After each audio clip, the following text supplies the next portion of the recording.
अस्सलामुअलैकुम व्यूअर्स। इस video lecture में हम जो टॉपिक कवर करने जा रहे हैं वो है कॉस्ट ऑफ कैपिटल। ये जो टॉपिक है ये फाइनेंशियल मैनेजमेंट के सब्जेक्ट से लिया गया है और इस वीडियो में हम कॉस्ट ऑफ कैपिटल के बारे में डिस्कस करेंगे।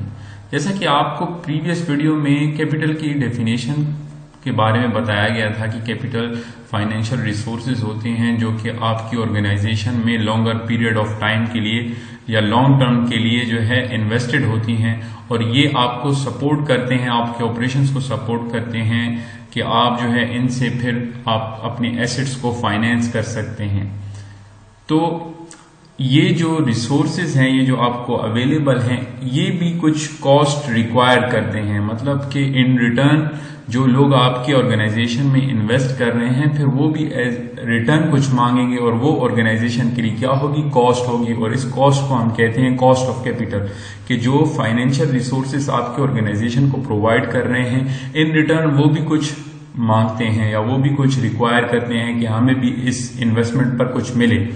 तो वो जो आपकी ऑर्गेनाइजेशन उनको दे रही है, जैसे कि फॉर एग्जांपल डेट की एग्जांपल लें अगर हम, तो डेट के ऊपर इंटरेस्ट रेट होता है कि इंटरेस्ट जो है डेट होल्डर को प्रोवाइड किया जाता है।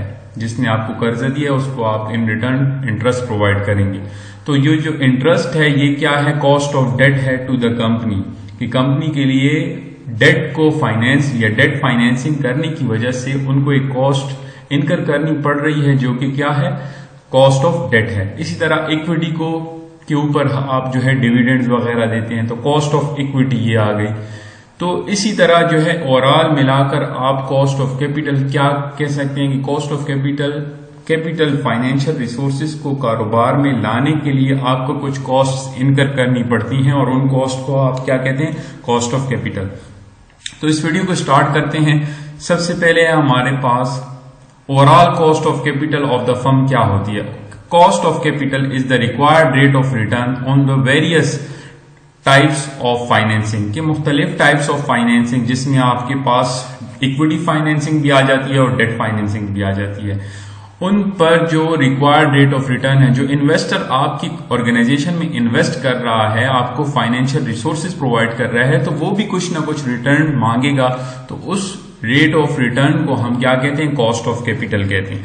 The overall cost of capital is a weighted average of the individual required rate of return, के ओवरऑल कॉस्ट ऑफ कैपिटल जो है वो हमारे पास वेट्स होते हैं कि आप अपने कैपिटल स्ट्रक्चर में डेट कितना परसेंट यूज कर रहे हो, इक्विटी कितनी परसेंट यूज कर रहे हो, फिर उनके ऊपर जो कॉस्ट है तो आप इनको जब ओवरऑल कॉस्ट मालूम करोगे तो वेटेड एवरेज इसकी निकालोगे।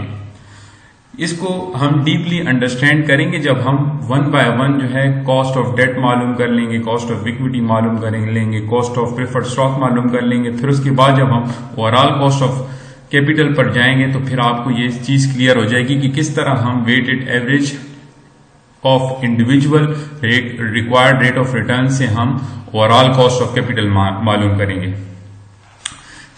तो इधर जो है हमने लिखा हुआ है कि कैपिटल की जो रिसोर्सेज हैं वो आपके पास इक्विटी जिसमें कॉमन शेयर्स आ जाते हैं, फिर एक हाइब्रिड सिक्योरिटीज होती हैं जिसमें प्रेफर्ड स्टॉक आ जाते हैं, और डेट।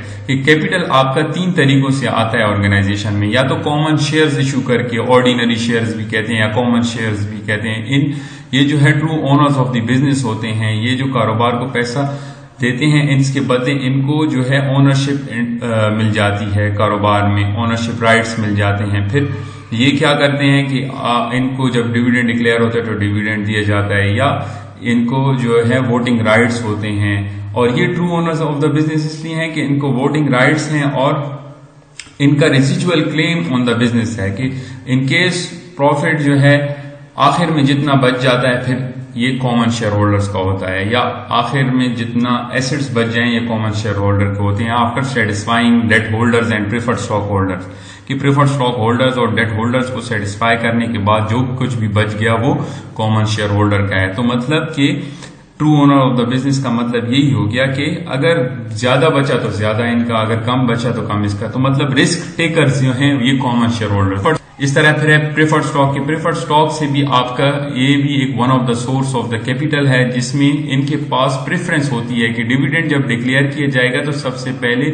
इनको दिया जाएगा, फिर उसके बाद कॉमन शेयर होल्डर्स की बारी आएगी। लेकिन इनके पास वोटिंग राइट नहीं होता और इनका डिविडेंड जो होता है वो फिक्स परसेंटेज होती है। फिर है हमारे पास थर्ड सोर्स है वो डेट है। डेट जो है वो हमारे पास जो कैपिटल की सोर्स है डेट, उसमें हमारे पास क्या होता है कि ऑर्गेनाइजेशन को डेट दिया जाता है, कर्जा दिया जाता है, फिर उसके बाद बदले में इनको इंटरेस्ट प्रोवाइड किया जाता है। ये बेसिकली लेंडर्स होते हैं जो कि आपको कर्जा प्रोवाइड करते हैं। तो कैपिटल की जो है तीन सोर्सेज हमने पढ़े। सबसे पहला है कॉमन शेयर्स, जो कि ऑर्डिनरी शेयर होल्डर्स होते हैं, इनके पास वोटिंग राइट होते हैं, ये true owners of the business होते हैं। इनके पास जो पैसा या प्रॉफिट जाएगा या एसेट्स जाएंगे तो वो रेजिजुअली जाएंगे कि आखिर में जो कुछ बच जाएगा सब इनका है। ट्रू रिस्क टेकर्स ये हैं, वोटिंग राइट्स हैं इनके पास। दूसरे नंबर पर है प्रेफर्ड स्टॉक होल्डर्स या दूसरे नंबर पर जो कैपिटल का सोर्स है वो है प्रेफर्ड स्टॉक। प्रेफर्ड स्टॉक जो है हाइब्रिड सिक्योरिटी है, ये दोनों की क्वालिटीज ले लेता है, डेट की भी और इक्विटी की भी। डेट की क्वालिटी ये लेता है कि इसमें फिक्स परसेंटेज होती है, जबकि इक्विटी की कि ये डिविडेंड दिया जाता है इनको। और डेट जो है हमारे पास ये क्या है, ये हमारे पास लेंडर्स जो आपको मनी प्रोवाइड करते हैं या मनी लेंड करते हैं और इनके रिटर्न में ये चाहते हैं कि हमें फिक्स इंटरेस्ट मिले और कुछ अरसे बाद ये जो डेट हमने प्रोवाइड किया हुआ है, जो डेटर्स हैं वो चाहते हैं कि वो भी हमें वापस मिले। ठीक हो गया। फिर सबसे पहले है अभी cost of debt. Cost of debt से मुराद ये है कि cost of debt is the required rate of return on investment of the lenders of a company. की कंपनी के जो लेंडर्स हैं वो कितना परसेंट जो है अपनी इन्वेस्टमेंट पर मांग रहे हैं, रिक्वायर्ड कर रहे हैं, जिसको हम कहते हैं इंटरेस्ट, कि कितना फीसद इंटरेस्ट वो मांग रहे हैं। तो इंटरेस्ट जो है वो हमारे पास जो होता है वो केडी से डिनोट होता है। KD is equal to interest rate on the debt. ठीक हो गया। और 1 - t टैक्स इफेक्ट को हटाने के लिए हम क्या करते हैं, 1 - t के साथ कॉस्ट ऑफ डेट को इंटरेस्ट को मल्टीप्लाई करते हैं 1 - t के साथ, तो हमारे पास कॉस्ट ऑफ डेट आ जाती है। चूंकि डेट जो है वो अगर आप इनकम स्टेटमेंट देखें तो डेट जो है पहले लेस होता है, फिर उसके बाद उस पर इंटरेस्ट लगता है। तो इसका मतलब यह है कि डेट आपको टैक्स बेनिफिट प्रोवाइड करता है। जो डेट जो है वो आपको टैक्स बेनिफिट प्रोवाइड करता है। और after tax cost of debt इसलिए हम मालूम करते हैं कि KI is equal to KD 1 - t, जिसमें KI हमारे पास है after tax cost of debt, कि आप की जेब में से कितना पैसा निकला। आप जो है डेट देने की वजह से या डेट लेने की वजह से आपको टैक्स बेनिफिट मिला, तो टैक्स बेनिफिट को जब हमने हटा लिया तो हमारे पास कॉस्ट ऑफ डेट मालूम हो गई। इस पर एक अलग सी वीडियो करेंगे जिसमें हम डिटेल में डिस्कस करेंगे कि कॉस्ट की डेट कैसे आपके पास टैक्स बेनिफिट प्रोवाइड करता है। हमारे पास एक एग्जांपल है जिसमें हम कॉस्ट ऑफ डेट की कैलकुलेशन करते हैं। Assume that the Basket Wonders has $1000 par value 10% coupon bonds outstanding, कि इनके जो हैं कूपन बॉन्ड्स हैं। कूपन बॉन्ड्स से मुराद ये है कि 10% रेट ऑफ इंटरेस्ट जो है वो लिखा हुआ है ऑन दी बॉन्ड पर। और Basket Wonders bonds are currently trading, market price उसकी क्या है कि मार्केट में वो 385.54 पर ट्रेड हो रहे हैं विद 10 years टू मेच्योरिटी। और इसकी मेच्योरिटी डेट क्या है, ये कितने अरसे के बाद आपने बास्केट वंडर्स वालों ने ये कर्जा वापस चुकाना है, वो 10 years की इसकी मेच्योरिटी है। तो बास्केट वंडर्स टैक्स ब्रैकेट या टैक्स रेट जो है वो कौन सा है या किस ब्रैकेट में ये फॉल करते हैं, ये फॉल करते हैं 40% की टैक्स ब्रैकेट में। तो हम अभी जो है कॉस्ट ऑफ डेट मालूम करेंगे। तो हमारे पास डेटा है,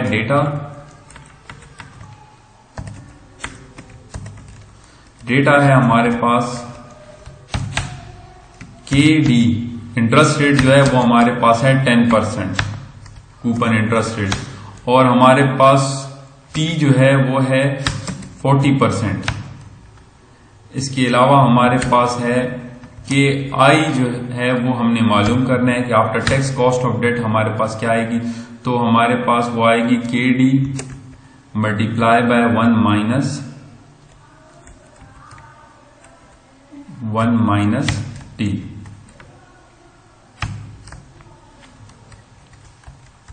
तो इसमें जब हम वैल्यू पुट करेंगे तो हमारे पास आएगा 10% 0.10 multiply by 1 minus 0.40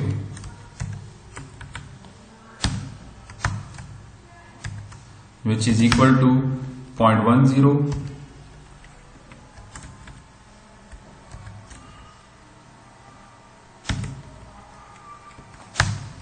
multiply by 0.60 जो कि बनता है हमारे पास इज इक्वल टू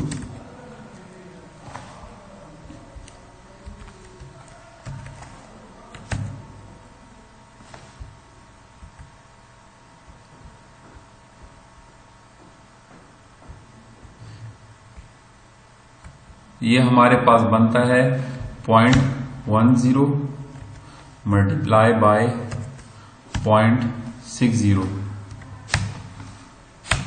ये हमारे पास बनता है 0.06।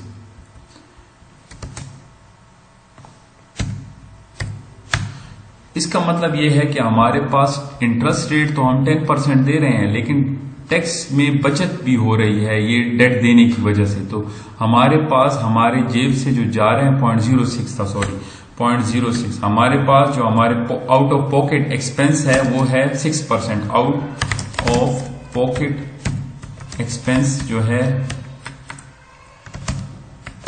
वो हमारे पास है 6%। इसका मतलब ये हो गया कि हमारी पॉकेट में से 6% जो है डेट के पैसे जा रहे हैं। बकाया के जो 40% है जो 4% है वो हम टैक्स में जो बचत कर रहे हैं वो उधर से हमारे पास कवर हो रहे हैं।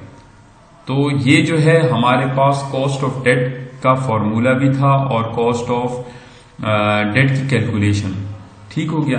तो इसमें इस वीडियो में हमने पढ़ा कि कैपिटल कौन कौन सी सोर्सेज से आता है, फिर वो जो सोर्सेज जो कैपिटल प्रोवाइड करने वाले रहते हैं वो हमसे रिक्वायर्ड रेट ऑफ रिटर्न मांगते हैं। तो इंडिविजुअल सोर्सेज पर जैसे कि डेट हो गया, प्रिफर्ड स्टॉक हो गया और प्रिफर्ड कॉमन स्टॉक हो गया, इन पर हम जो है रिटर्न प्रोवाइड करते हैं फाइनेंस प्रोवाइडर्स को। और ये जो रिटर्न है जो हम प्रोवाइड कर रहे होते हैं ये cost of equity, cost of preferred stock और कॉस्ट ऑफ डेट होती है। फिर इनको जब हम इकट्ठा कर लेते हैं तो हमारे पास ओवरऑल कॉस्ट ऑफ कैपिटल आ जाती है, जो कि हम नेक्स्ट वीडियो में इसको मजीद कॉस्ट ऑफ इक्विटी और कॉस्ट ऑफ डेट को, कॉस्ट ऑफ इक्विटी और कॉस्ट ऑफ प्रिफर्ड स्टॉक को जब हम डिटेल में पढ़ लेंगे उसके बाद जो है हम ओवरऑल कॉस्ट ऑफ कैपिटल को कैलकुलेट करने की पोजीशन में हो जाएंगे। तो फिर जो है ये हमें और मजीद इजीली अंडरस्टैंड हो जाएगा। इसके लिए जो है आप जो है स्टे ट्यून्ड रहें कि नेक्स्ट वीडियो में हम कॉस्ट ऑफ इक्विटी को मालूम करेंगे। अच्छा, और हमारे पास जो टैक्स बेनिफिट डेट प्रोवाइड करता है वो भी हम नेक्स्ट वीडियो में इंशाल्लाह कवर करेंगे। Thank you so much for watching. अगर इस वीडियो में कोई मसला हो या कोई क्वेश्चन हो तो आप मुझसे कमेंट्स में पूछ सकते हैं।